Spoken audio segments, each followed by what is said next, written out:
Czy zastanawialiście się kiedyś, czy rynek najmu w Polsce przesycił się ofertami mieszkań? Czy inwestowanie w najem nadal się opłaca? A może zastanawiacie się, kiedy ten rynek osiągnie punkt nasycenia? No bo przecież kiedyś osiągnie. Mam dla Was coś wyjątkowego. Będę dzisiaj, ja Tomasz Lebiedź, rozmawiał z Hanną Milewską-Wilk z Polskiego Instytutu Rozwoju Miast i Regionów. Ona rozwieje Wasze wszelkie wątpliwości. Ponadto wyjaśni, dlaczego niektóre dane podawane przez Eurostat i GUS mogą wprowadzać w błąd. Jak interpretować te liczby i wykresy i tylko u nas otrzymacie rzetelne odpowiedzi, inne od tego, co często jest mylnie podawane w różnych mediach. Ale to nie wszystko. Jeżeli wolicie bardziej przystępne formy prezentacji danych, wykresy, tabele w takiej statycznej formie, wejdźcie na naszą stronę symen24.pl. Tam znajdziecie te same audycje, ale właśnie wzbogacone o te wykresy, dane, które Wam nie będą migały tak jak na filmie. I nie przegapcie okazji, aby rozwijać swoją wiedzę o rynku nieruchomości. Subskrybujcie nasz kanał, piszcie nam również w komentarzach propozycje nowych tematów, pytania, a ja już zapraszam serdecznie na tę audycję. No to Hanno, powiedz najpierw, co to w ogóle jest Instytut Rozwoju Miast i Regionów? No, to jest jeden z takich instytutów państwowych, naukowo-badawczych, doradczych przed czasami, kiedy wszystko było na przetargach i przed ustawą właśnie o finansach publicznych, to po prostu mieliśmy zlecane prace i taki był Instytut Mieszkalnictwa, który potem został wcielony właśnie, także ja się śmieję, że tutaj mam pewne artefakty, nawet w tej chwili siedzę w biurze, które datują się na 54 rok, 1954 rok. Długa Tak. tradycja. Instytut Gospodarki Komunalnej jeszcze, tak. Także to jest długa tradycja, także widzicie, trochę jest publikacji różnego typu. Wykopujemy czasami pewne ciekawe badania z lat 90. na przykład i sprawdzamy. I rzeczywiście no, ja się zajmuję szeroko pojętą taką polityką mieszkaniową, ale i od strony gmin, czyli bardzo dokładnie jakie umowy podpisać. Uwaga, ja się śmieję, że ostatnio w poprawkach do pewnych umów najmu napisałam im, ale pamiętajcie o certyfikacie energetycznym. Także od takich szczegółów do bardzo ogólnych rzeczy, czyli jak na przykład integrować politykę mieszkaniową gminy z programem rozwoju nawet dużego miasta, ze strategiami rozwojowymi. No, przyznaję, że również w tej chwili nawet instytucje rządowe zaczynają się interesować polityką mieszkaniową, na szczęście, ale no jeszcze nie jest to ten moment, kiedy proszą nas na przykład jako instytucję naukowo-badawczą o pewne oceny, tak? Czy coś działało, a jak zrobić, żeby działało lepiej? No to nie jest jeszcze ten etap, natomiast tak, ja przekrojowo, jeżeli gdziekolwiek tam mnie widzieliście, to ja po prostu raczej przekrojowo i na zasadzie łączenia różnych rzeczy, no bo mieszkaniówka, ja się śmieję, tak, nieruchomości są wszędzie i mieszkaniówka tyczy się właściwie wszystkiego. No tak, ale teraz przejdźmy do tego, o czym chcemy rozmawiać. Najpierw dział najmu. O tym najmie to chyba, no po pierwsze powiedz nam, ile tych mieszkań powinno być, żeby rynek działał, ale ja też pokażę od razu tak trochę prowokacyjnie plansze, to według Eurostatu Polska, najemcy to jest 12 mniej więcej procent w 2022 roku, za 2023 jeszcze no nie mamy wszystkich danych, prawda? I czy to jest po pierwsze prawda, czy to można powiedzieć, że w Polsce tak mało mieszkań jest wynajmowanych, bo dodajmy, że w tej liczbie to jest też najem taki komunalny, spółdzielczy, no różne formy, nie tylko ten taki, że Kowalski wynajmuje komuś. Jak to wygląda po pierwsze od strony liczb i dlaczego czasami w spisach powszechnych jest fałszerstwo? No, do fałszerstwa to bym może nie poszła aż tak daleko, natomiast nie są zadawane odpowiednie pytania, żeby uzyskać takie sensowne odpowiedzi, prawda? W spisie powszechnym, który mieliśmy teraz w 2021, było pytanie na przykład, do kogo należy mieszkanie, ale nikt nie zapytał, na jakiej podstawie mieszkasz, zajmujesz to mieszkanie, czy to jest najem, czy to jest właśnie jakieś powiązania rodzinne, czy to jest własność. Także no jak się nie zadało pytania, no to nie mamy danych, więc instytucje Statystyki Europejskiej, czyli Eurostat, ale również OECD, do którego Polska należy, no próbują jakoś znaleźć te dane albo zlecają po prostu jakieś takie małe rozeznanie, żeby tylko uzyskać właśnie ten podział. W tym wykresie mamy podział na po prostu właścicieli zamieszkujących swoje mieszkania i teoretycznie najemców. Pomijane są właśnie takie te rzeczy, że mam mieszkanie po babci i w nim mieszkam i właściwie to nie jestem właścicielką, ale nie płacę. Więc to się tam nie kwalifikuje, ale te 12%, które obejmuje i cały zasób komunalny, i TBS-y, i rynek taki całkowicie prywatny, no to bym powiedziała, że nie do końca jest prawdą, bo to są przeważnie badania robione na próbach. I teoretycznie reprezentatywna próba, która będzie jakoś dobrana ze względu na taki przekrój populacji, czyli ilość tam osób w określonym wieku, określonej płci, niekoniecznie da nam dokładną odpowiedź na temat tego, ile osób mieszka i ma podpisaną umowę najmu na to mieszkanie. Tutaj już widzimy w tej chwili taki wykres dotyczący podatników, którzy przyznają się do przychodów z najmu i je opodatkowują. Także to jest zawsze dla mnie zabawne, bo zestawienie właśnie tych danych OECD, że na przykład mamy tam 3,4 gospodarstw domowych, które najmują mieszkanie o czynszu rynkowym, no a tutaj nagle się okazuje, że mamy ponad 1 milion właścicieli, którzy się przyznają, że biorą czynsz.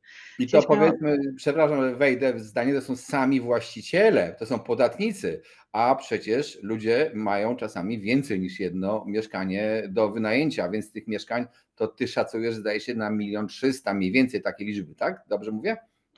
Tak, tutaj pamiętajmy jeszcze, że te przychody z najmu mogą być z najmu lokalu innego, na przykład, nie wiem, ktoś ma lokal użytkowy mały, wynajmuje na fryzjera, ktoś ma garaż, ktoś ma kawałek działki i dzierżawi pod reklamę, także tutaj to jest to wszystko, natomiast głównie to są po prostu mieszkania, bo to jest ten największa część, największy dochód, największy obrót, także tutaj rzeczywiście może nie wszyscy mają wyłącznie mieszkania, ale te mieszkania stanowią największą grupę i no rzeczywiście przyznajemy się do przychodów, opodatkowujemy, a potem jak w ankietowych badaniach ktoś pyta, czy zajmuje Pani mieszkanie na podstawie umowy najmu, no to nie wszyscy jakby albo nie trafiają badacze do tych osób, które są najemcami, albo po prostu nie przyznają się ludzie. To Może będzie jeszcze do sprawdzenia. Może się wstydzą. Chciałem jeszcze o tym wykresie porozmawiać przez chwilę, bo tutaj brakuje lat na przykład 2006, 2008, ale i tak widać potężny progres, a chciałem Wam powiedzieć bodajże gdzieś koło chyba 2005-2006, poprawisz mnie, mam nadzieję oczywiście, to ta liczba mieszkań wynajmowanych była około 100 000 mniej więcej. Czyli jeżeli teraz mamy ponad 1 milion, to jest, zobaczcie jak duży, ile razy to wzrosło, co oznacza też, że jakaś większa liczba wynajmujących zaczyna, w cudzysłowie, walkę o najemców, których niekoniecznie przybywa, bo na przykład taka znaczna grupa demograficzna znacząca w najmie, czyli studenci, to są, powiedziałbym delikatnie, na wymarciu. Ukraińcy ratują najem, ale też ich już ostatnio nie przybywa. Jak to jest z Twojej perspektywy z tym najmem? Oraz jeszcze przy okazji, czy może gdzieś była kiedyś większa szara strefa? Jak to wygląda? No tak, rzeczywiście, tak. Były tak naprawdę te zasady dotyczące opodatkowania najmu były przez parę ładnych lat, do 2006 było nieuregulowane, prawda? Wtedy wprowadzono, że to ma być ryczałt, że mamy zeznawać, no i żeby było jak najprościej, to właśnie to był ryczałt, potem wyszły zasady ogólne, które znowu teraz wyszły. To jest tak, że raczej nie ma takiej znaczącej szarej strefy. To była kwestia uczenia się przez wszystkich, że tak ktoś wynajmował. Czasami były, ja się śmieję, takie mieszkania za sklepem na wsi. Był tak od frontu, były takie budynki, w których był sklep, a z tyłu było od zawsze takie mieszkanie na wynajem, bo tam albo mieszkał ten, kto sprzedawał, albo po prostu ten, kto potrzebował. Więc były takie właśnie, od zawsze były na wynajem, nie zawsze to było zgłoszone, rozliczane, czy nawet była podpisana umowa. Umowy ustne, przypominam, są według kodeksu cywilnego wciąż absolutnie wiążące. Więc to było takie po prostu stopniowe edukowanie, ale z drugiej strony wszyscy, którzy jakby wchodzili na rynek najmu jako właściciele, czyli dziedziczyli, kupowali specjalnie pod wynajem, przeprowadzali się do większego mieszkania, małe zaczynali wynajmować, to już tak naprawdę moim zdaniem to jest całkowicie oficjalnie, dlatego tą szarą strefę, ja się śmieję, że 2016 rok, pamiętam Narodowy Program Mieszkaniowy, gdzie pisałam wtedy, będąc w Stowarzyszeniu Mieszkaniczych, pisałam protest, że tak, oni tam twierdzili, że większość rynku najmu to jest w szarej strefie, więc ja pokazywałam, zobaczcie, dane statystyczne pokazują, że to jest x gospodarstw jest najemców, a dane z podatków pokazują, że mamy więcej osób, które przyznają się i płacą podatek niż tych najemców. Więc my jesteśmy super, mówię, poprawni i mówię, co się dzieje, dlaczego twierdzicie, że to jest taka wielka szara strefa, bo nie jest szara strefa. Ja się śmieję, że tam w różnych miejscach, w różnych badaniach gdzieś zawsze mam moje 3 grosze, ponieważ się zajmuję tym najmem od kilku lat już i takie badanie, które jest robione przez Warszawski Instytut Bankowości, nazywa się Portfel Studenta i tam jest taka sekcja dotycząca tego, jak studenci mieszkają, ona jest czasami co drugi rok, jest chyba trochę większa. I tam przyznaję, że namówiłam autorów i pytanie tam się pojawiło, jaką masz umowę najmu? I tak wiecie, sprytnie to zaznaczyliśmy, umowa ustna, zwykła umowa najmu okazjonalnego, umowa najmu instytucjonalnego, inny tytuł, na przykład pokrewieństwo. I rzeczywiście ludzie zaznaczają, że mają tą ustną umowę najmu, całkowicie legalnie, no bo nie pytamy o coś nielegalnego, prawda? Ustną umowę najmu w zależności od badania, kilka edycji już było, zaznacza 3-5% studentów. Także ja myślę, że to jest takie standardowe, bo jeżeli miałam kontakt z osobami, które właśnie miały jakieś problemy i nie zawsze płaciły te podatki bądź się rozliczały, to z reguły to jest taka bardzo trudna rodzinna sytuacja. I ja się śmieję tak, dzieci wyjechały, zostawiły mieszkanie starszym rodzicom, którzy muszą się nim jakoś zajmować. I ci starsi rodzice, nawet gdyby chcieli, no to żeby opodatkować przychód z najmu, teraz kto tak? Dzieci rozliczają się za granicą.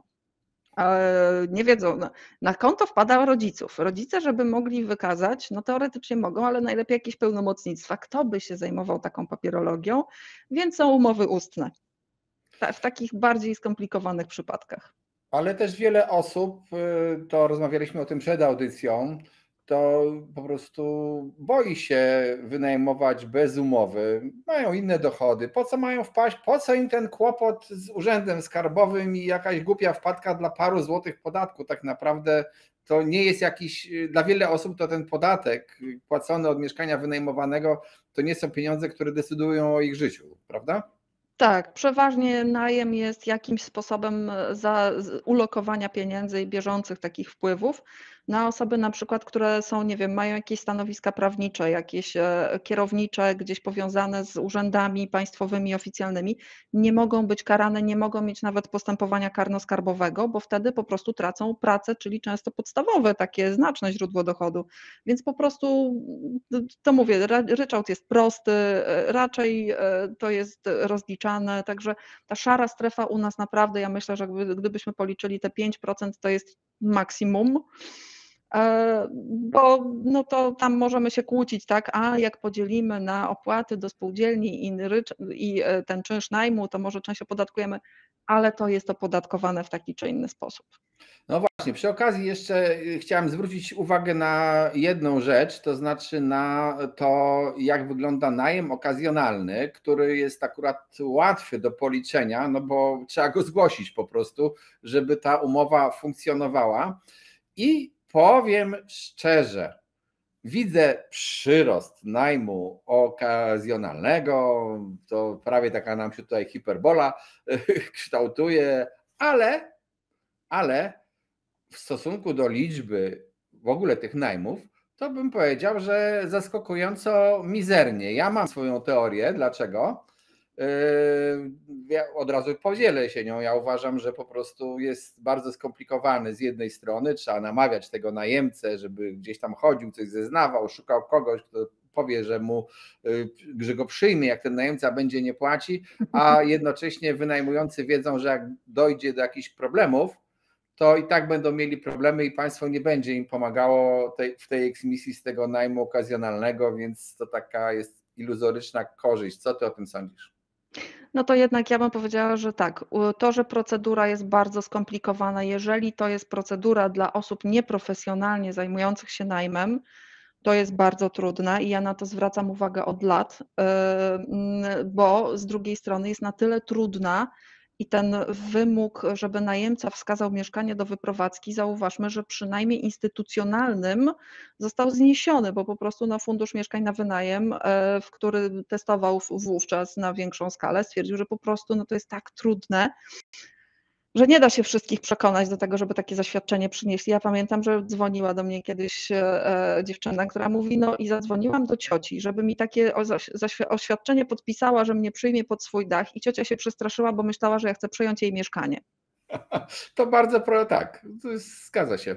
Więc tak, procedura jest trudna i dla właścicieli, i dla najemców, którzy właśnie to muszą coś znaleźć. Ja przyznaję, że otworzyłam sobie 7%, bo to tak, jeszcze ja chciałam dodać gwiazdkę do tego wykresu, jak zwykle. To nie jest tak prosto z naszą skarbówką. To są liczby podatników, którzy zgłosili umowę. To nie są liczby umów, czyli podatnik może mieć 2-3 umowy, bo już się otrzaskał, a my go widzimy jako jednego podatnika, który to ma. Natomiast ten taki wzrost rzeczywiście bardzo dynamiczny, ja myślę, to, co zauważyłam, że to nie jest tak, że właściciele sobie z tym lepiej radzą, tylko dużo lepiej radzą sobie pośrednicy z tłumaczeniem i już tyle się natłumaczyli i tyle włożyli w to pracy, że najemcy rozpoznają, co to jest najem okazjonalny i jest coraz łatwiej go wprowadzać, ale moim zdaniem w większości przypadków robią to albo półprofesjonalni właściciele, albo profesjonalni pośrednicy i zarządcy, którzy wspierają tych właścicieli. Także myślę 7% tych rośnie nam ten odsetek, rośnie liczba umów, najemcy to zauważają.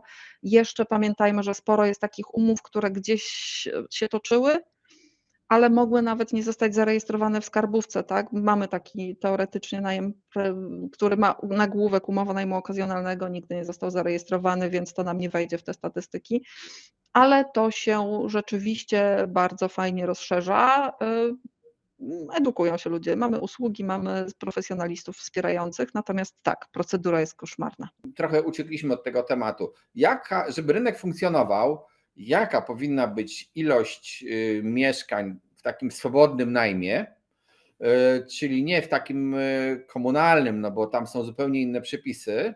Najem jest potrzebny, ludzie podróżują, zmieniają pracę, kształcą się przez jakiś czas, nie chcą kupować, to jest rzecz potrzebna najem, prawda? Jaka to powinna być procent zasobów, czy ktoś to kiedykolwiek liczył i jak twoim zdaniem będzie wyglądała historia i relacja, ten najem taki nieprofesjonalny, czyli przez tych amatorów już ponad 1 milion i te wchodzące fundusze, czy to będzie konkurencja? Co sądzisz? To jest tak, że w Polsce te badania dotyczące mieszkaniówki tak naprawdę mniej więcej w 2004-2005 roku całkowicie padły. Państwo nie było tym zainteresowane, więc nie mamy w polskich warunkach zrobione. Mamy natomiast robione takie badania w warunkach w ogóle europejskich i przyjęte jest, że załóżmy, że w Europie są kraje, które tak nazwijmy to trochę bardziej lubią własność i takie, które, że tak powiem, uważają, że najem jest bardzo fajny, więc mają tego najmu sporo. W takich warunkach kulturowych europejskich w różnych krajach robiono badania, to akurat ekonomiści robili i są powtarzalne badania, że to jest mniej więcej 15-17% zasobu powinno być w takim najmie dosyć elastycznym, bo ten najem komunalny u nas jest mało elastyczny, w niektórych krajach Europy Zachodniej bywa bardziej elastyczny, ale w takim elastycznym najmie 15-17% zasobu zapewnia, jak to się ładnie mówi, taki naturalny ruch ludności, czyli to, że ktoś znalazł pracę w innym mieście, że dziecko chce się wyprowadzić od rodziców, bo dostało pierwszą pracę, już może tak się utrzymać samodzielnie, więc się może wyprowadzić.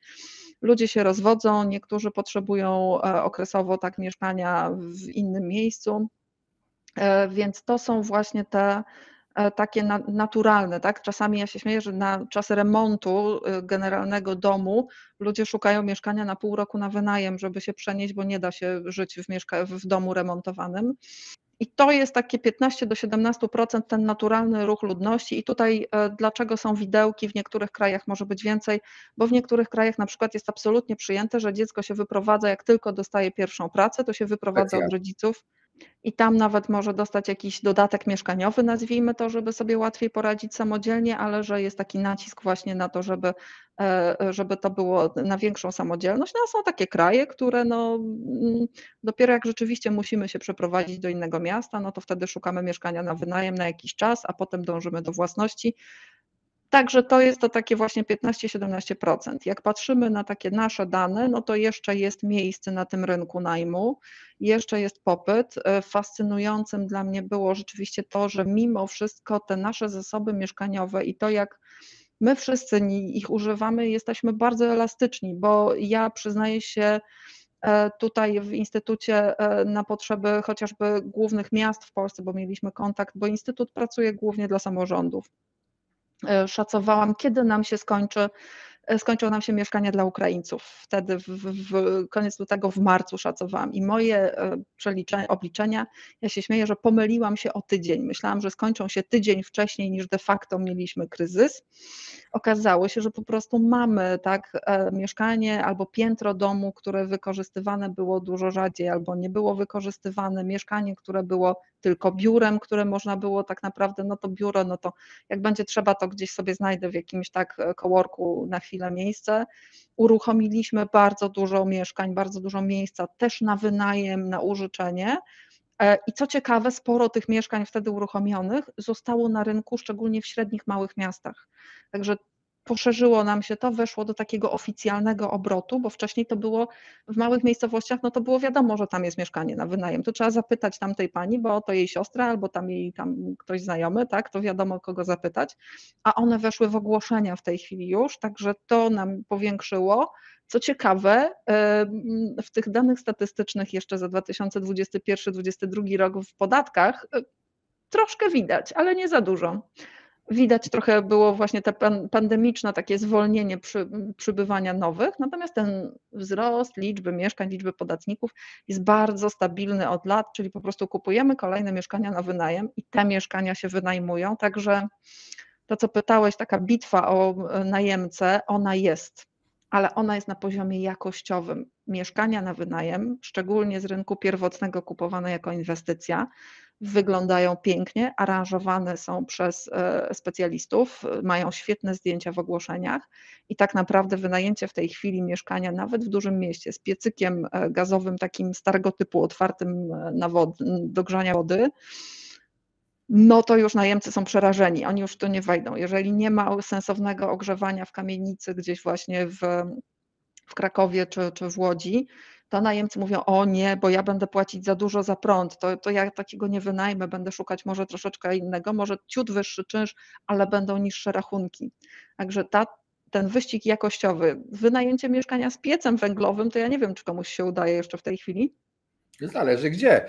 To ja pamiętam nie tak dawno, to jeszcze w Warszawie były, pewnie są nadal, bo widzę oferty mieszkań, gdzie są piece akumulacyjne. Nie wiem, czy ktoś jeszcze pamięta, ale te elektryczne, takie wielkie piece wypełnione w środku ciężką ceramiką i takie ogrzewanie też było. No dzisiaj to w ogóle po prostu, ja nie wiem, ruina finansowa pewnie, ale takie kamienice istnieją, nikt ich nie zburzył. Jeszcze ciągle funkcjonują na Grochowie, na przykład w Warszawie, na Grochowskiej nawet takie kamienice są.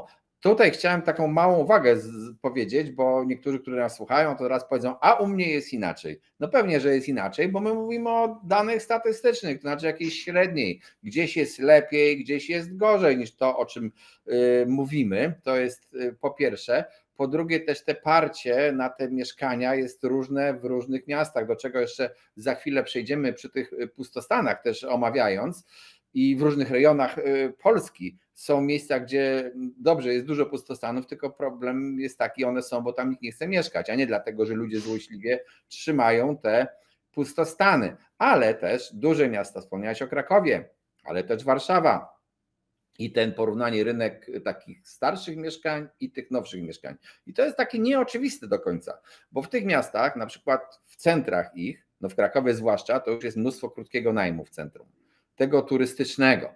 Warszawa jest lepszym miastem, zresztą w krótkim najmie, niż Kraków, wbrew pozorom, bo tutaj nie tylko ludzie przyjeżdżają obejrzeć piękne miasto, ale także przyjeżdżają w biznesie, w różnych rzeczach, takich w Przy nauce i tak szpitalach dalej. No, w Krakowie specjalistycznych, wiem też warszawskich są, szpitalach.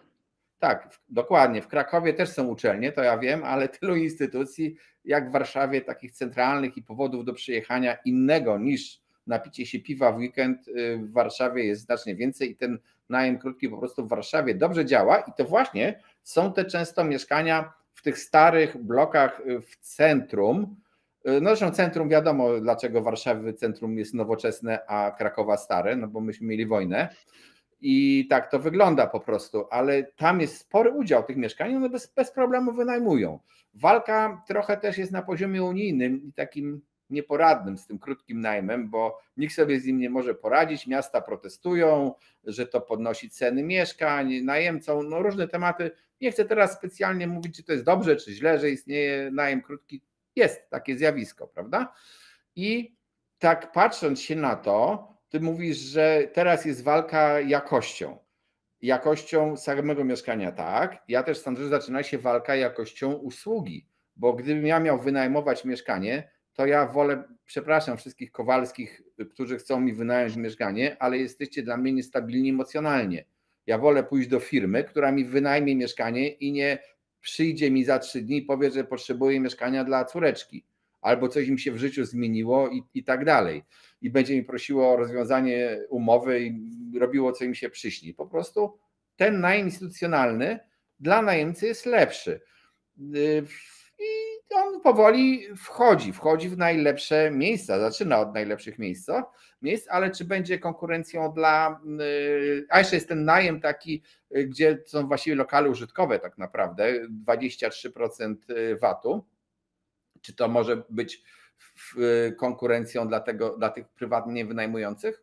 No rzeczywiście ten sektor taki instytucjonalny, on jest bardzo głośny medialnie. To podkreślam. Czytamy o nim tak, że wykupują, no nie do końca wykupują, bo oni sobie zamawiają, bo dla nich taki standardowy blok deweloperski nie zawsze jest dobrym rozwiązaniem.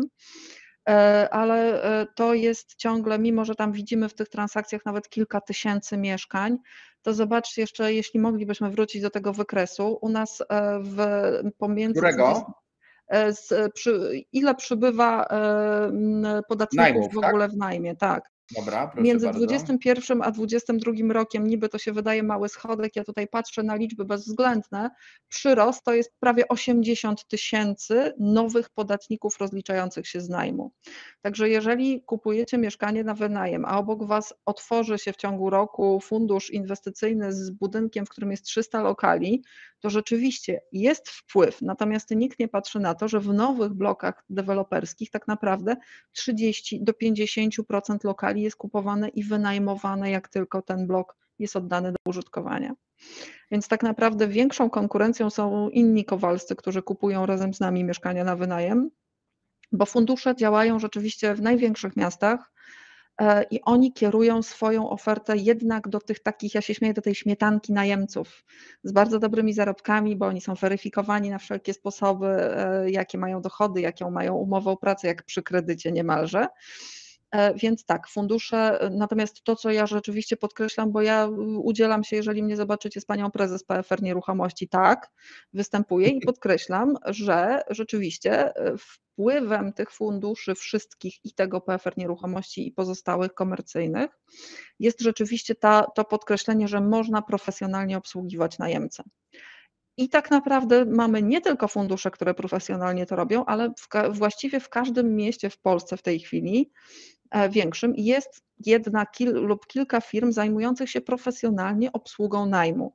Czyli tak naprawdę ja jako nawet taka tak Milewska przy tym przypadku mogę sobie zatrudnić po prostu obsługę, gdzie ja nie muszę się stykać z tym najemcą, gdzie profesjonalista będzie go obsługiwał i tutaj mamy tą taką poduszkę, tak, że moje nagłe zmiany będą obsłużone i powie mi ktoś, ale słuchaj, ty nie możesz wypowiedzieć z tygodniowym wyprzedzeniem, bo tutaj są zasady, że trzeba tę umowę inaczej rozwiązać, a temu najemcy z kolei powie, no nie, no musi pan płacić do końca umowy, bo tak pan się zobowiązał i tu nie ma takiego, że pan tydzień wcześniej mówi, że pan się wyprowadza.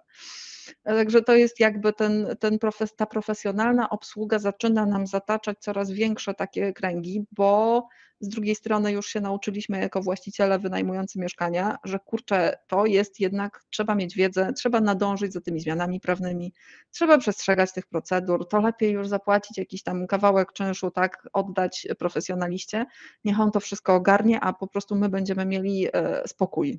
Także ta stabilność emocjonalna też jest ważna dla właścicieli, ale najemcy też jej poszukują z tym, że na razie jest trochę droższe.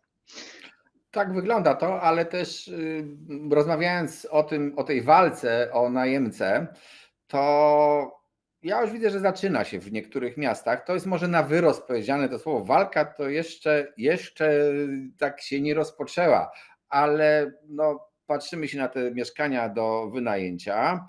Te twoje procenty 15-17 to oznacza około 2 milionów mieszkań powinno być w Polsce mniej więcej w wynajmie. To też było nierozłożone tak równo po Polsce, tylko tam, gdzie ludzie chcą wynajmować w różnych miejscowościach. To by mniej więcej już była spora liczba mieszkań do wynajęcia i to jest, a trzeba też jeszcze spojrzeć na prognozy demograficzne ludności w Polsce, które ja już kiedyś link na dole do audycji, bo dużą audycję w ogóle o demografii w Polsce robiłem, ale krótko chciałem powiedzieć, nie są optymistyczne. Jeden z najoptymistyczniejszych wariantów to, że liczba ludności do 2030 roku od 23 zmieści się o 1 milion. I to nie jest zmniejszy się o 1 milion i to nie jest ten wariant pesymistyczny, chciałem powiedzieć. Tak. Oczywiście możecie powiedzieć, co nas obchodzi to, ile teraz się rodzi dzieci, jak nas obchodzi to, którzy się urodzili 20 lat temu i byli najemcami i będą najemcami. Tu też jest problem, bo właśnie 2003 rok to również był dołek taki w urodzeniach i dlatego studentów mamy mało. A najem został w Polsce mocno, bo już powiedziałeś troszeczkę, mocno uratowany przez Ukraińców.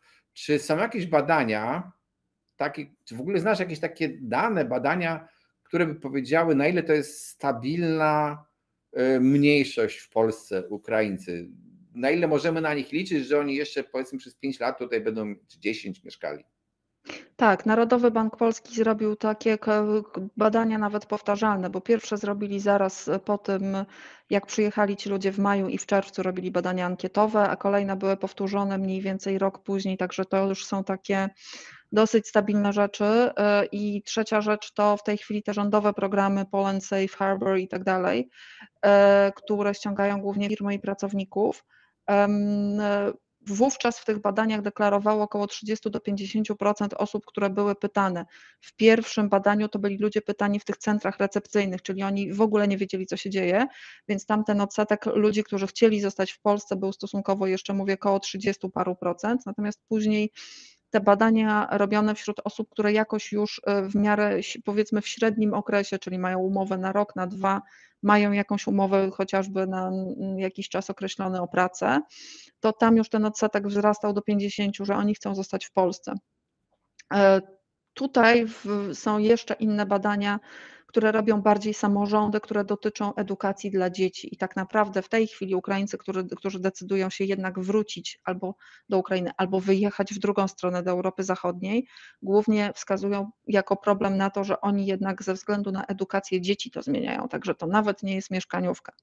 Ale rzeczywiście wracając do demografii, demografię mamy złą albo bardzo złą, w zależności od tego, kto o tym mówi. Natomiast mamy coraz więcej gospodarstw domowych, czyli po prostu żyjemy bardziej samodzielnie, samotnie w przypadku osób starszych, bo pamiętajmy, że no tutaj te gospodarstwa domowe, szczególnie osób starszych, 1-, 2-osobowe, jak średnio kobiety żyją 80 kilka lat w tej chwili, no to trzeba się liczyć z tym, że będzie się żyło samotnie na koniec. Więc mamy opcję jeszcze przez przynajmniej kilka lat takiego wzrostu liczby gospodarstw domowych, a potem rzeczywiście to spada razem z demografią, racja. Ale te starsze kobiety raczej nie wynajmują mieszkań, bo nie są najemcami, bo one już bardzo często mają mieszkania i mogą przyjąć, kiedyś się przyjmowało sublokatora, studentów na przykład, wynajmowało im pokój, oni tam się trochę taką babcią opiekowali, pomagali jej, a też przy okazji coś tam parę groszy wpadało i to też było taki ruch. Ja nie przeczę, że tak może się znowu to stać popularne.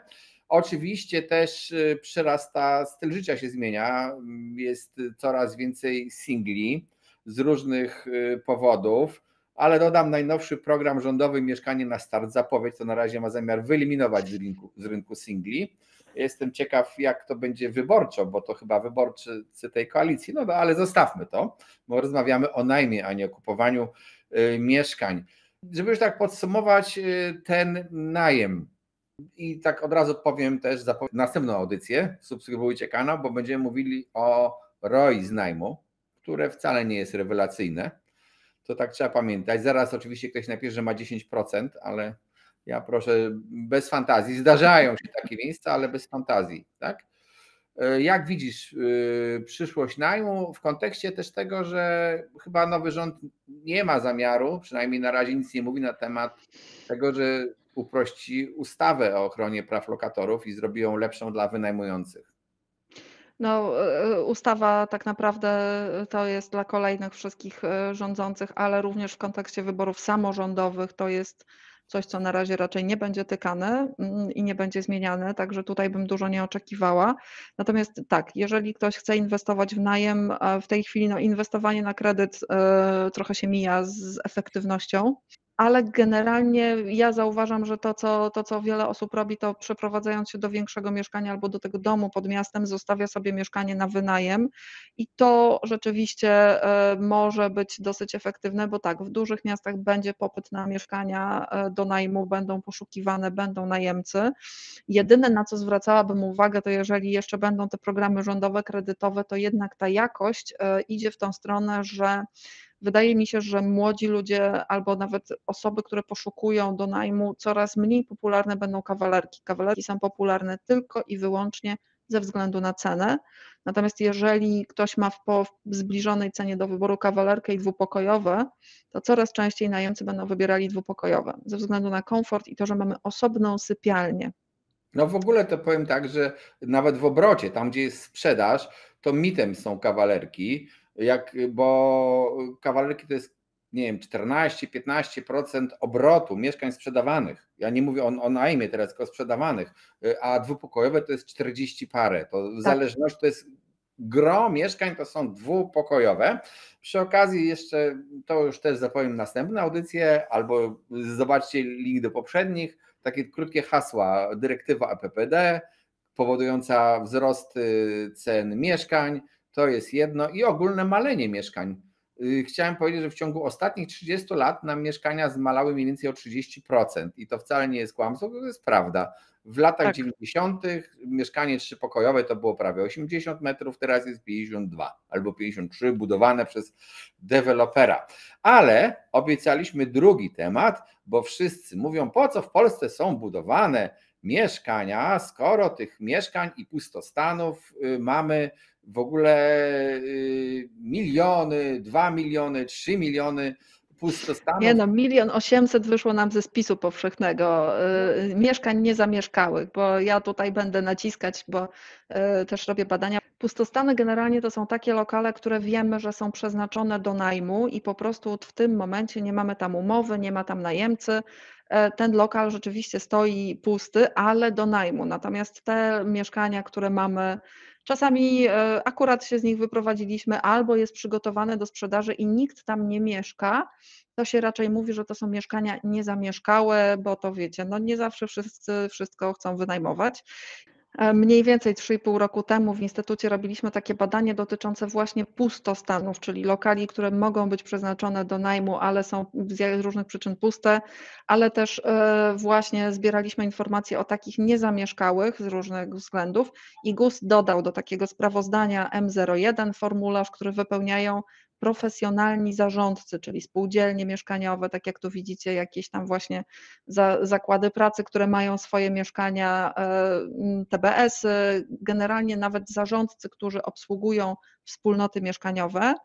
No to w tym sprawozdaniu teraz mamy dane, gdzie GUS wskazał, żeby wpisać lokale, które są niezamieszkałe na podstawie ostatniego rozliczenia zużycia wody. I to jest stan na koniec 2022 roku. I tutaj rzeczywiście, jak podsumujemy z tych wszystkich zasobów zarządzanych, podkreślam, czyli spółdzielczych jakichś właśnie Skarbu Państwa, wspólnot mieszkaniowych, które mają profesjonalnych zarządców, no to nam wychodzi i do tego jeszcze na koniec dodamy takie pustostany gminne, które tutaj są wykazane, no to się okazuje, że to jest około 146 000 lokali w całej Polsce jest niewynajętych, niezamieszkałych, bo mają zerowe zużycie wody, będę podkreślać, czyli to są jakieś tam lokale, które istnieją, z tym, że tutaj na przykład gminy wykazały od razu w tych swoich 72 000 z kawałkiem, że tam jest ponad 5800 lokali po prostu nadających się wyłącznie do wyburzenia. To są takie sytuacje, gdzie mamy na przykład niedużą kamienicę, gdzie jeszcze nadzór budowlany był na tyle litościwy, że nie kazał wysiedlić wszystkich, tylko z tych właśnie 6 lokali, które tam w ogóle istnieją, jest zajęty tylko jeden i czeka osoba, aż jej gmina wskaże inny lokal, bo wtedy całość po prostu się wyburzy. Dlatego tam jest 6 pustostanów już takich wykazywanych, ale to będzie za chwilę, jak ta jedna osoba się wyprowadzi, to będzie do wyburzenia. Także no, z tego, co nam wyszło w spisie powszechnym, to wynikało z tego, że GUS wziął tam pod uwagę dane dotyczące zameldowania. A dokładnie myślę, że wszyscy wiemy, jak my się meldujemy. Ja się śmieję, że ostatnio się zorientowałam, że jestem zameldowana w mieszkaniu, które od lat wynajmuję, a mieszkam gdzie indziej. Trzeba było uporządkować. Więc te dane meldunkowe powiedzmy, że trochę nam zaburzają. Najemcy meldują się, w ogóle myślą o zameldowaniu dopiero wtedy, kiedy muszą coś formalnego załatwić i tam coś ich przyciśnie. Część Ale też nie Ukraińców na muszą w przykład. zasadzie, bo u nas się wszędzie podaje w urzędach miejsce zamieszkania, a nie miejsce zameldowania, bo tu już chyba nawet władze wiedzą. O, to Donald Tusk, jak poprzednio kandydował na premiera, to obiecywał, że zniesie ustawę meldunkową. No teraz ma okazję się wykazać. Zobaczymy, bo ta ustawa jest do niczego niepotrzebna, bo ona jest tak naprawdę chyba najczęściej obchodzonym w Polsce prawem. GUS, zdaje się, jeszcze robiąc ten spis, to też nie tylko korzysta z tych meldunków, on tam to usiłuje te swoje bazy danych w jakiś sposób korygować. Możesz coś o tym powiedzieć? Tak, właśnie poza meldunkiem GUS wziął pod uwagę w ogóle, czy istnieje licznik prądu w danym mieszkaniu, bo tak naprawdę już od lat GUS uznaje, że mieszkanie niepodłączone do sieci elektrycznej to właściwie nie nadaje się do zamieszkania, więc uznaje to za ruinę albo za coś, co jeszcze jest w ogóle nie jest użytkowe, więc GUS najpierw na podstawie właśnie ustawy w ogóle o spisie powszechnym pobrał dane sobie od wszystkich dostawców energii, czyli prądu, gazu płynnego, nawet jak macie zbiornik przy domu. Także tutaj pobrał to wszystko i jeżeli rzeczywiście jest licznik prądu jakiś opłacany regularnie i nie ma nikogo zameldowanego, to uznano, że to jest mieszkanie niezamieszkałe, a że tam na przykład jest najemca, który się nie zameldował, albo jest mieszkanie właśnie wynajmowane na dobę, czyli usługa taka hotelowa, no to tego tutaj trudno stwierdzić. Większość tych mieszkań właśnie, gdzie nikt nie był zameldowany, a jest prąd zużywany, została uznana za mieszkania niezamieszkałe i stąd nam wyszły te gigantyczne liczby. No właśnie, w Natomiast mowie się chyba było napisane, że w Warszawie to mamy 200 000 pustostanów. Ja się pytam, gdzie? Bo ja tego szczerze mówiąc nie widzę. To oczywiście są ludzie, którzy mówią, dobrze, chodzimy pod nowo wybudowanym budynkiem oddany, a tam są ciemne okna i to są pustostany, to są ci źli ludzie, którzy wykupili spekulacyjne mieszkanie. I niektórzy faktycznie kupują, nazwijmy to spekulacyjnie, z nadzieją na zarobek, ale wiele tych mieszkań jest po prostu niewykończonych, bo już sam zakup tak wykończył finansowo, że na razie ludzi nie stać na wykończenie tych mieszkań. Jak ty to widzisz, te 200 000 w Warszawie pustostanów? Nie ma. Rzeczywiście to jest tak, że Warszawa ma duży zasób komunalny mieszkań i też tutaj przyznaję się, że współpracowałam z Warszawą. Natomiast bardzo dużo, szczególnie to nie jest tylko problem Warszawy. W Warszawie to jest ta część praska, gdzie są kamienice do remontu. Doskonale myślę, że ci, którzy mieszkają w Łodzi czy w Bytomiu, widzą też, jakie czasami konieczne są nakłady na remonty kamienic. Więc zanim miasto się zbierze do remontu kamienicy, to trwa. Więc rzeczywiście takie starsze budynki są puste. Bywają mieszkania w nowych inwestycjach, które są rzeczywiście to, co powiedziałeś, niewykończone albo są niewynajmowane, ale jeżeli jesteśmy jednoosobowymi gospodarstwami domowymi, czasami ludzie pracują jeszcze na zmiany albo jeszcze wyjeżdżamy często tak na jakiś urlop, no to sugerowanie się tym, że ktoś ma wyłączone światła o godzinie 20 i nie ogląda wiadomości tak o konkretnym czasie, to nie wskazuje na to, że mieszkanie jest niezamieszkałe i niewykorzystane i tylko inwestycyjne. Kurczę, nie Tak, mam telewizora, to ja jestem w takim razie pustostanem. No dobra, okej. także tutaj bym z pewną rezerwą, no jest w każdym mieście, na przykład są mieszkania wykorzystywane na biura rachunkowe, kancelarie prawne, no tylko czy to jest puste, skoro ja się śmiałam kiedyś właśnie w jednej ze spółdzielni, w której jestem, był taki problem, no mamy biuro rachunkowe w jednym z tych, no to źle jest wykorzystywane, lepiej by było, żeby tam ktoś mieszkał. Ja tak no mówię do administracji, mówię dobrze, najlepiej by było, mówię, ten kto zgłasza cały czas i ma problemy z tym biurem rachunkowym, mówię, oni przyjmują klientów? No nie, raczej nie przyjmują biura rachunkowe, teraz przecież wszystko się wysyła mailem. No to z czym jest ten problem? No, że powinno być zamieszkałe. Ja mówię, czy ten pan albo ta pani, która się zgłasza, zgodziłoby się, żeby tam zamieszkało 7 studentów? Skończyły się Zgoda. problemy ze zgłaszaniem. Mamy mieszkania, które nie są wykorzystywane do celów mieszkaniowych, natomiast w Polsce to nie jest taka skala, która by nam wpływała na czynsze najmu bardzo drastycznie. Bo to, co powiedziałam przy okazji Ukraińców, ci, którzy chcieli się, że tak powiem, przekonwertować z innego przeznaczenia i przeszli na najem długoterminowy, część z nich została przynajmniej takim na cele mieszkaniowe, a część tych mieszkań wróciła na przykład do najmu takiego na doby, bo na to też jest zapotrzebowanie i to przez kilka lat bardzo ładnie odciążało nam sektor hotelowy, który teraz dogonił, wybudował hotele z centrami konferencyjnymi, z basenami i zaczyna się walka, się śmieję, że dzięki temu mamy tańsze hotele, a czynsze najmu myślę, że dużo trzeba by było jeszcze wpompować mieszkań, żeby one drastycznie spadły, ale to też zależy od rentowności, o czym zresztą, tak jak mówisz, będzie do policzenia, no ale nie ma co się łudzić, że jeżeli będzie dużo więcej mieszkań, to one będą wynajmowane całkowicie, nie wiem, 20% poniżej tego, co byśmy płacili w ramach kredytu hipotecznego. Czynsze najmu zawsze trzymają się stosunkowo blisko kredytu hipotecznego i tutaj akurat jest mapa pięknie zrobiona przez moich kolegów z Instytutu, mieszkania niezamieszkałe na 1000 mieszkańców. Czyli to widzimy przede wszystkim, jak nam się wyludniają niektóre regiony w Polsce, czyli tutaj tuż przy wschodniej granicy jest troszeczkę, ale zobaczcie, wszystkie takie bardzo turystyczne miasta również mają stosunkowo dużo mieszkań niezamieszkałych, no ale też miasta typu Warszawa, które mają dużo po prostu osób przyjeżdżających niezameldowanych. Ale to jest właśnie... Możecie szukać w takich miejscach okazji. Ja się śmieję, że domy w takich miejscach często można kupić za niecałe 100 000 złotych, tylko jeszcze pamiętajcie, że trzeba będzie je wyremontować.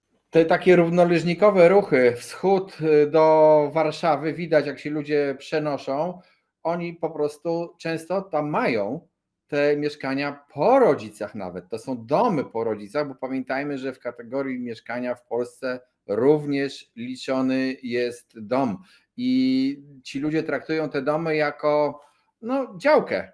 Można powiedzieć, tam wyjeżdżają na wakacje, tam mieszkają 3-4 miesiące, matka z dziećmi jedzie na wakacje, ojciec pracuje w Warszawie na przykład. Różnego rodzaju modele i to po prostu trzeba pamiętać, te mieszkania, które tam są niby tymi pustostanami, one po prostu nie uratują sytuacji mieszkaniowej, bo ludzie chcą mieszkać w dużych miastach. Jak się spojrzycie tutaj na przykład, taka biała kropeczka jest na wschodzie, to jest Białystok, a w środku takie Morze Czerwoności, czyli w Białymstoku praktycznie jest mniej niż 40 mieszkań niezamieszkanych na 1000 mieszkańców, a wokoło Białegostoku już jest znacznie więcej. Dodam też, że akurat prognoza demograficzna również pokazuje, że ludzie wynoszą się z dużych miast pod miasta, tak przy okazji, może właśnie z powodu również cen nieruchomości, które dzisiaj cena mieszkania w Warszawie 4 pokoje to jest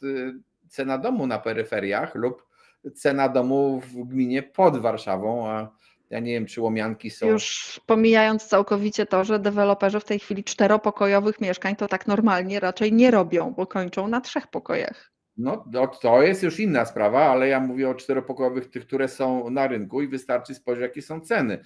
To w ogóle ceny są czasami już po prostu absurdalne, ale mówimy absurdalne, ale tak rynek zadziałał, który był stymulowany różnymi programami rządowymi, sypania pieniędzy w popyt. Jednym programem, potem drugim. To już też wiele audycji na ten temat było. Co my tu będziemy do tego wracali? Powiedz mi w takim razie, czy te pustostany, niektórzy mówią, słuchajcie, jest tyle pustostanów, po co to budujemy? Ciągle mówimy, że budujemy, ciągle mamy 3 miliony mieszkań za mało. To w końcu jaka jest prawda o tych naszych mieszkaniach? Same pustostany nas nie uratują, natomiast rzeczywiście ja mówiłam niedawno na spotkaniach też w ministerstwie, ale od lat to podnoszę, że zmienił nam się sposób obrotu mieszkaniami i musimy więcej remontować. Bo jeżeli na przykład miałabym jako rodzina, nie wiem, z 2, z 3 dzieci kupić w tej chwili dom pod Warszawą, no to jak wezmę kredyt i się tak pod korek zakredytuję, to nie mam pieniędzy na remont. 600 000 na 0% możesz dostać, jeżeli wejdzie nowy program. To jest po prostu biznes lat. No tak, ale Mam jedna dygresja. My walczymy podobno z wysoką inflacją. W 2023 dzięki programowi Bezpieczny Kredyt 2% na rynek wpłynęło 27,2 miliarda złotych. Tak podaje BIK. To nie są pieniądze, nie denerwujcie się, to nie są pieniądze, które państwo zapłaciło, to są po prostu udzielone kredyty. Banki, myślę, korki od szampana strzelały i po prostu premie dla zarządów będą mega wielkie. I już zresztą mówią, że czekają na kolejny program. A więc tutaj ten system właśnie taki, że posiłkujemy się kredytem i tak naprawdę na całe swoje możliwości wykorzystujemy na wkład własny i kredyt, powoduje to, że potem mamy bardzo małe możliwości wyremontowania tego domu albo mieszkania, które dopiero kupiliśmy. Więc będzie to, co się mówi o fliperach, o takich handlarzach nieruchomościami, to jest moim zdaniem dosyć krótkowzroczne, bo my będziemy potrzebować takich przedsiębiorców, którzy nam będą profesjonalnie remontować, dzięki swojej wiedzy będą to robili szybko i stosunkowo tanio, niż gdybyśmy to musieli się uczyć sami i będą oferować nam produkt, na który my możemy wziąć właśnie kredyt. Także remonty tak, ale będzie to dosyć ciekawe właśnie, ja przyznaję się, że zaczynam obserwować, bo nawet banki w tej chwili nie chcą udzielać kredytów hipotecznych na remont, a kiedyś był taki produkt. On całkowicie przy niskich stopach procentowych dla banków był nieopłacalny, więc go zwinęli i teraz mam nadzieję, że on wróci. Także będzie, żeby remontować, trzeba sporo starych zasobów, które istnieją, żeby one mogły sensownie wrócić na rynek. Także nie tyle pustostany nas mogą uratować, co to, że zwiększy nam się w ogóle liczba domów i mieszkań na rynku, ale nie tylko z rynku pierwotnego budowanego przez deweloperów, ale również to, że starsza pani mówi, kurczę, bez sensu jest, żebym mieszkała w 240-metrowym domu sama, w dodatku na piętro i tak już nie jestem w stanie wejść, więc po prostu łatwiej jest sprzedać, kupić sobie owszem może nową, a może wyremontowaną, dwupokojową, fajny lokal dwupokojowy gdzieś w dobrym miejscu, żeby było blisko, żeby nie było właśnie tyle schodów, żeby było wygodnie, a ten duży dom po prostu sprzedać, niech ta duża rodzina sobie weźmie kredyt, ale jeszcze musi być pośrodku ktoś, kto to naprawdę bardzo dobrze, z wykorzystaniem może jakichś preferencyjnych kredytów, może z wykorzystaniem nowych technologii wyremontuje, żeby to było interesujące dla tej dużej rodziny. Także wprowadzanie na rynek mieszkań nie tyle pustostanów, co na przykład mieszkań underoccupied, to się nazywa po angielsku, czyli że jest mniej zamieszkuje osób niż ten metraż. Niedoludnionych, bardzo dziękuję. Tak, żeby po prostu troszeczkę ten rynek, bo z drugiej strony też przyznaję, że ze 2 lata temu zaczęliśmy dyskutować i sprowokowałam pewnych naukowców, żeby policzyli, ile obejmuje ten nasz rynek, że mamy 15 milionów mieszkań, ile to jest ten rynek, tak? Ile jest obracanych w ogóle w ciągu roku mieszkań, jaki procent z tego całego naszego zasobu mieszkaniowego podlega obrotowi. No i wychodzi, że poniżej 3%. Tak, to od lat. Ilość tych transakcji to jest około 2%, 2% z kawałkiem, co też pokazuje, że średniostatystyczny Polak raz na 50 lat zrobi obrót nieruchomością, ale to się też będzie zmieniać, bo migracja, bo ludzie się przenoszą i tak dalej. To jest długi proces. I ja dodam, że w Polsce się mówi dużo o programie pustostanów. Koalicja szła do wyborów, szczególnie chyba ta Koalicja Obywatelska miała w programie 10 miliardów na remont pustostanów. Teraz jakoś to trochę ciszej jest z tym, ale Pieniądze są. One są wykorzystywane, gminy głównie je wykorzystują do remontów swoich zasobów komunalnych. już I za poprzedniego rzeczywiście rządu zresztą już były wykorzystywane, trzeba tak, powiedzieć. tam ma pojawić się po prostu więcej i to całkiem sensownie się toczy. Tak, ale zgodnie z tym, co ty mówisz, to te pieniądze nie powinny iść wyłącznie na gminne, bo co nas interesuje, czy to jest pustostan gminny, czy to jest Kowalskiego, nie, że może niech on wyremontuje ten dom, czy tam przerobi ten dom i wyremontuje go, doprowadzi do jakiegoś obecnie przyzwoitego standardu i niech on ma potem na przykład obowiązek, dobrze, dostał od państwa jakąś pomoc, ale niech to wynajmuje na przykład przez 10 czy tam 20 lat następnych.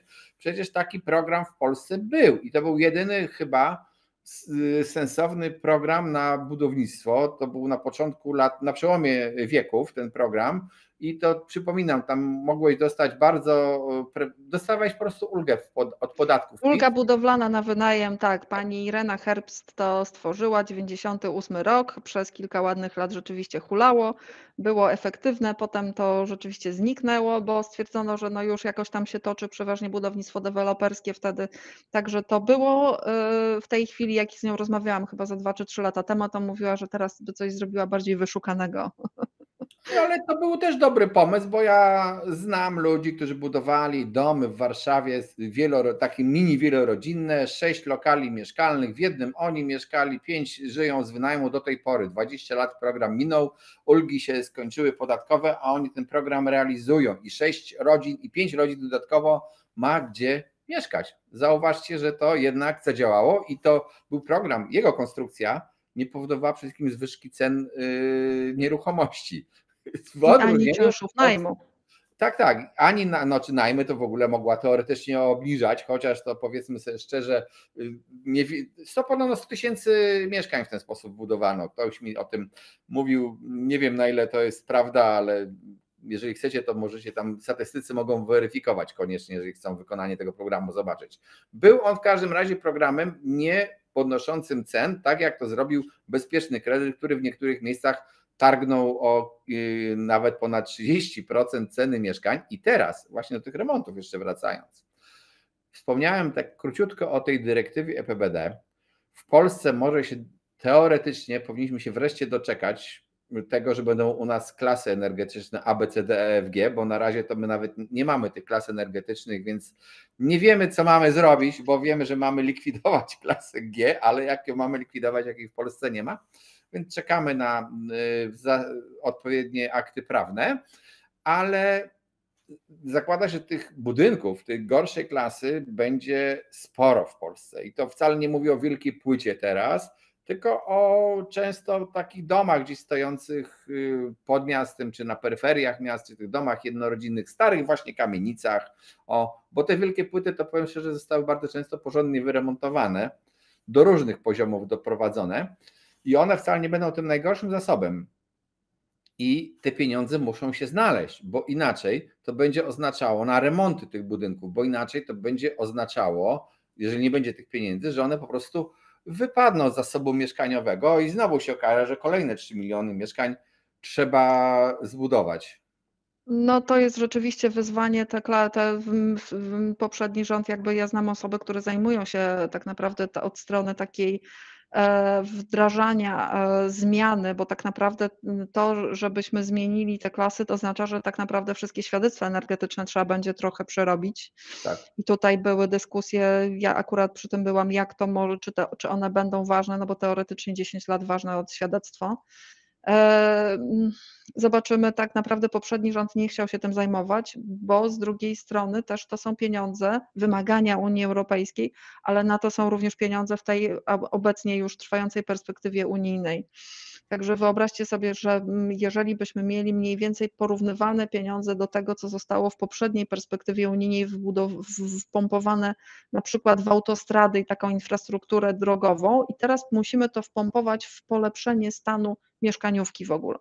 Będą gigantyczne pieniądze. To jest, szczerze mówiąc, jak zaczęłam sobie to przeliczać, miałam problem, żeby sobie to wyobrazić, ale miasta zrobiły bardzo dużą infrastrukturę, podłączenie do kanalizacji, do ciepła sieciowego, wymiana pieców, więc to jest kolejny krok i to będzie robione, natomiast obawiam się, że z przyczyn bardzo praktycznych klasa G, nawet jeżeli będzie wprowadzona w jakiś sposób, bo tak pamiętajmy, są kolejne kroki, to najbardziej poszkodowane z wyłączenia tej klasy z najmu byłyby gminy, które mają po prostu najstarszy zasób, bo to są te kamienice, te najbardziej nieremontowane, bo tak, spółdzielnie mieszkaniowe, które najczęściej gospodarują wielką płytą, to rzeczywiście już tam zdążyły, ja się śmieję, że teraz jest druga fala ocieplenia, tak, że zmieniają 8 styropian na 16 albo 18, już pasteloza nam znika, także wielka płyta, zgadzam się, jest stosunkowo w dobrym stanie, ale jeszcze w te wakacje robiłam sobie zdjęcia osiedla wielkiej płyty bez ocieplenia, istnieją takie, co najmniej w 2 miastach. To trzeba polować. Już w Warszawie trzeba polować, bym powiedział. Są oczywiście, ale to Tak. rzadkość. Także rzeczywiście te kamienice i to inwestowanie w remonty, w docieplenia, w efektywność, wymianę właśnie, żeby nie było pieców węglowych, tylko jakoś może inaczej, trochę lepiej, wygodniej dla nas wszystkich też, to się jakoś zbliża, natomiast przyznaję, że no ja gminom mówiłam od 2 lat na szkoleniach, żeby słuchajcie, no tutaj trzeba przygotować pod środki unijne, a te środki unijne nam zwisały i nie byliśmy w stanie nic z nich uszczknąć, ani nawet z KPO, więc gminy mają w blokach startowych bardzo dużo planów remontowych i czekają po prostu na środki, także na przykład te środki na pustostany, czy właśnie na jakieś budowę mieszkań komunalnych będą wykorzystywane, bo gminy zauważyły, że to w pewnym momencie, jeżeli się poprawi trochę zarządzanie tym zasobem gminnym, to jest lepiej, ale tak, mam świadomość, że gminy, tak jak my narzekamy, że zasady dotyczące najmu te rynkowe są takie, że mamy jedną rękę związaną za plecami, to gminy mają jeszcze do tej jednej ręki przywiązanej za plecami, mają jeszcze kolano przypięte do ucha. Więc to jest racjonalność. Ja się śmieję, że jak mamy w normalnej ustawie o gospodarowaniu nieruchomościami mamy racjonalność, to tam nie ma tego słowa przy gminach. No ja wiem, ale posłuchaj, to jeszcze nie jest takie wszystko proste, bo Unia, myśląc o tych wszystkich zmianach w całej Europie, no to ona tam też wie, że trzeba będzie ludziom pomóc, dopłaty, pieniądze się będą znajdowały w różne sposoby, zostawmy to. Ja chcę powiedzieć tylko o efekcie. Jeżeli się zakłada, że cała Unia ma być, bo to do tego się sprowadza, w ciągu 6 lat wyremontowana, bo inaczej nie będziesz mógł wynająć mieszkania na przykład, to wyobraź sobie, jak to jest, jak taki twór, no może nie największy na świecie kontynent i nie najliczniejszy, ale nagle zaczyna się remontować i jak rosną ceny materiałów związanych z tym remontem, jak rosną koszty robocizny. Dzisiaj zresztą, patrząc się, są te budynki tam zeroenergetyczne, zeroemisyjne, no rozmaite. Jeżeli chcesz zbudować taki budynek, to jego koszt budowy jest mniej więcej, teraz każdy z nas sobie wyobraża inny budynek, więc to, co ja powiem, jest takie niemiarodajne, ale powiedzmy, to jest około 20% drożej po prostu. No to wyobraźcie sobie, że przy tych cenach, które mamy mieszkań dzisiaj, jeszcze dodatkowo koszty budowy nam rosną o 20%. Pytanie moje brzmi, czy nasze zarobki tak będą rosły, żeby nas było stać na te mieszkania, te osoby, które chcą je kupić. To jest jedno. I to jest powiązane z wynajmem. Niektórzy mówią, tak, ja nie chcę powiedzieć, że ja neguję tę zasadność w ogóle oszczędzania energii, klimatu i tak dalej. Absolutnie nie neguję.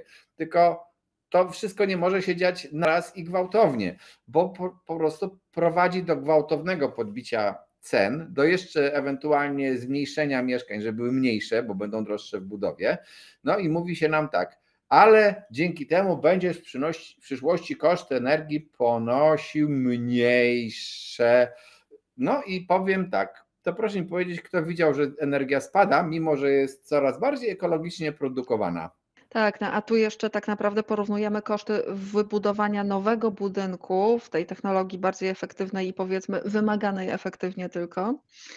A jeżeli bierzemy pod uwagę remonty, to remonty są jeszcze bardziej pracochłonne, czyli po prostu koszty pracy nam tak rosną, że remonty będą bez dodatkowych dopłat funduszy, preferencyjnych kredytów po prostu nikt nie będzie w stanie tego zrobić, a z drugiej strony pamiętajmy, że w tej chwili też się płaci za rozbiórki, więc to będziemy mieli takie szkielety straszące, zapadające się różne budynki i to będzie też wyzwanie.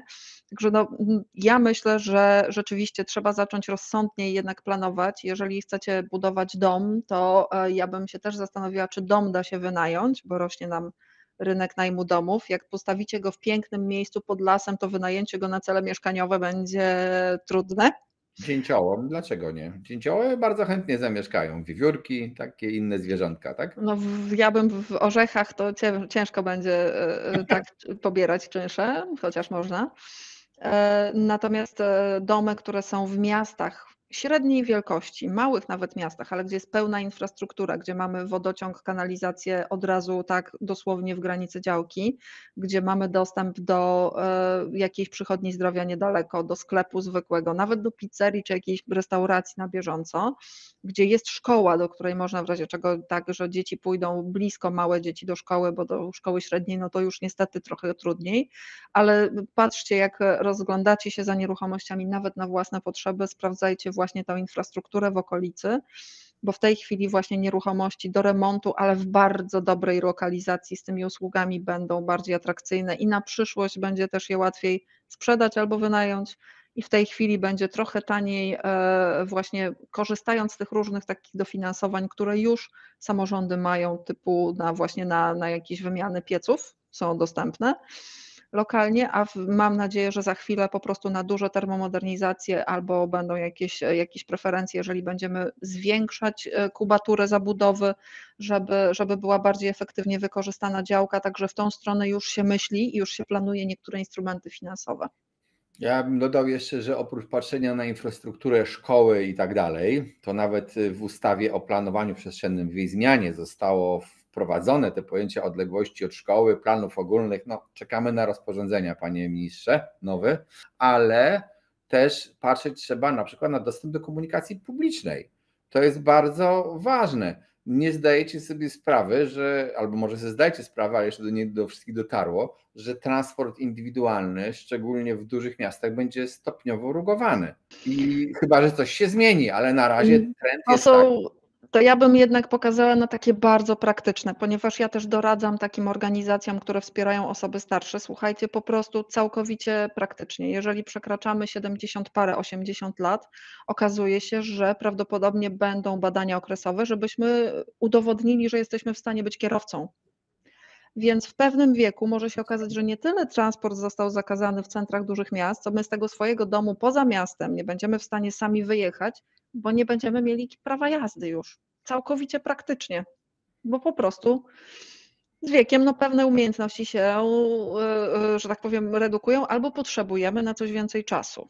Także tutaj to jest takie bardzo praktyczne, co ja już obserwuję. Już nie trzeba nawet patrzeć na to, że będą centralne regulacje, że tak, ruch samochodowy, indywidualny to jest trujący i w ogóle ograniczajmy.